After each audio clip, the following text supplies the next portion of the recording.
Okay, so we're diving into something that I think everybody listening can relate to, Mm-hmm. and that is self-doubt. Right. You know those inner critics Yeah, that we all have? for sure. And we got some fascinating research on turning self-doubt Okay. into an ally, Interesting. which I think is a really cool concept. Yeah. Um, and the thing that really caught my eye in this research Okay. was that we shouldn't necessarily try to erase self-doubt completely. Huh. I see. That's interesting. Right. Yeah. Like I always thought that okay, Get rid of it. got to get rid of all the self-doubt. Yeah, just banish it. Yeah, banish it. And then you'll just be Super confident. super confident all the time. Right.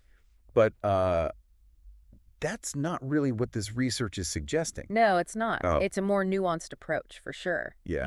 And what this research highlights is that, Okay. fighting it head on, fighting that self-doubt direct. Sometimes it's just counterproductive, Oh, really? like it's not always the best way to go. Okay, so what is the best way to go? Well, instead of trying to just get rid of it, Right. what they're suggesting is we kind of shift our perspective a little bit Okay. and we start to see self-doubt as a potential signal. As a signal. As a signal. Interesting. Yeah. Okay. So instead of like the enemy, it's more like, hey, what is this trying to tell me? Right. Interesting. What's going on here? So the research points out that self-doubt oftentimes pops up Uh-huh. when we care deeply about something. Right. So is it like a high achiever Okay. doubting themselves precisely because they have these really high standards? Yeah, I think that's exactly it. I Yeah. mean, if you were completely indifferent Right. to the outcome of something, Yeah, you wouldn't even care. would you even doubt yourself? You'd be like, whatever. Exactly. Happens. So the fact that you are experiencing that self-doubt. Right. Means that you actually care about this. Okay. And this is what's so fascinating is that Yeah. the research digs into the psychology of it Okay. and suggests that self-doubt can actually be a sign of passion Right. and investment. Wow. Okay, so that's a totally different way of looking at it. It is. Oh my Almost God. like your brain is saying, Uh-huh. hey, Yeah. this matters. Okay. So let's make sure we're really ready. So it's like a little bit of a, It's a check-in. yeah. Yeah. It's like, are we really ready for this? All right. Well, that makes sense. Yeah. But I can see how easy it would be for that signal Yeah. to turn into like a Uh-huh. blaring alarm. For sure. Right, rather than just like a helpful little heads up. Right. Like Fine. instead of a little, Yeah. engine light, it's like Yeah. the whole, dashboard is lit up. Yeah, right. Yeah, exactly. Yeah. So the research talks about how we need to focus on the things that we can control, like our actions, Yeah. our effort, Yeah. instead of getting stuck in this like No. mental spiral. Yeah. But honestly, sometimes that feels so much easier said than done. Oh, absolutely. Right. Especially when you're in it. Yeah, when you're in that spiral. Yeah.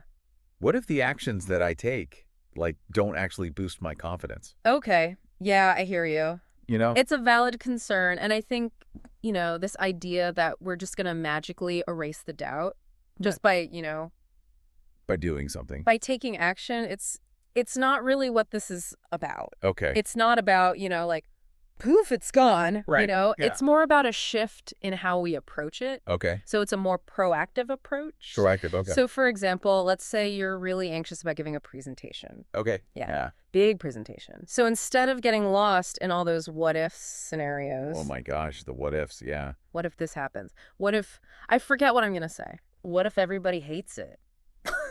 Yeah. What if I trip on the way up? Oh, yeah. You know all those things. All those things. So instead of getting stuck in that, Yeah. channel that energy into meticulous preparation. Oh, meticulous. Yeah. So you research your topic inside and out. Okay. You practice your delivery Okay. until it feels natural. Right. You anticipate potential questions. Okay. You're essentially building this foundation of competence. Okay. So you're like Yeah. building yourself up You are. to be ready for that moment. Exactly. Okay. And that can really help quiet those doubts. Okay. So it's like shifting from a passive state Yes. of just like worry Worry and anxiety. to like active preparation. Exactly. Okay. You're taking control. Got it. Right. And that actually brings up a point that you raised earlier about turning self-doubt into self-belief. Right. And that's, a big focus of this research is this transformation. Right. But it also got me thinking, are there times when a healthy dose of doubt is actually beneficial?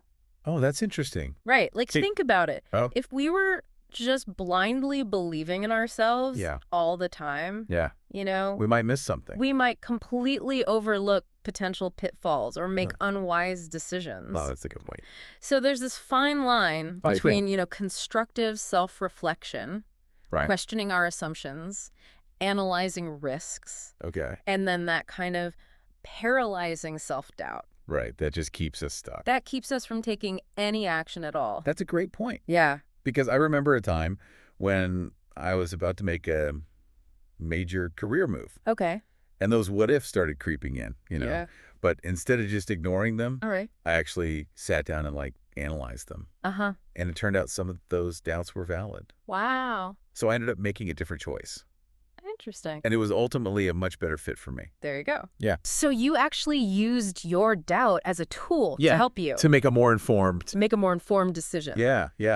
That's great. That's really cool. So the key takeaway here, I think, is it's Yeah. not about just getting rid of doubt completely. Right. It's about understanding its nature, Okay. recognizing when it's a helpful signal Right. versus a roadblock, Right. and then learning how to manage it effectively. So instead of viewing self-doubt as the enemy, Right. maybe we need to start seeing it as a sometimes annoying, Yeah. sometimes helpful advisor. Yeah, I like that. It's like that friend that Yeah. sometimes gives you really good advice. Right. And sometimes you're like, I don't know why I even asked. Yeah. But But we don't always have to take its advice. right. But we should at least hear it out. Exactly. Yeah, give it a listen. Yeah. See what it has to say. Consider it. And then you decide what to do with that information. So maybe that's the real key Yeah. to turning self-doubt into a stepping stone Yes. rather than a stumbling block. I love that. Yeah. Yeah, instead of something that's holding you back, Yeah. it's something that propels you forward. I like it. Yeah. All right. Well, that is That's our deep dive. all the time we have for today on this Yeah. topic of self-doubt. A fascinating topic. Very fascinating. I think we could talk about it for hours, We could. but we won't. We'll spare everybody. Yeah. And we'll let everybody go and And ponder this a little bit. all this stuff about self-doubt. Yeah. Yeah. Awesome. Thanks for joining me on this deep dive. Thank you for having me. All right. We'll talk to you next time. Sounds good.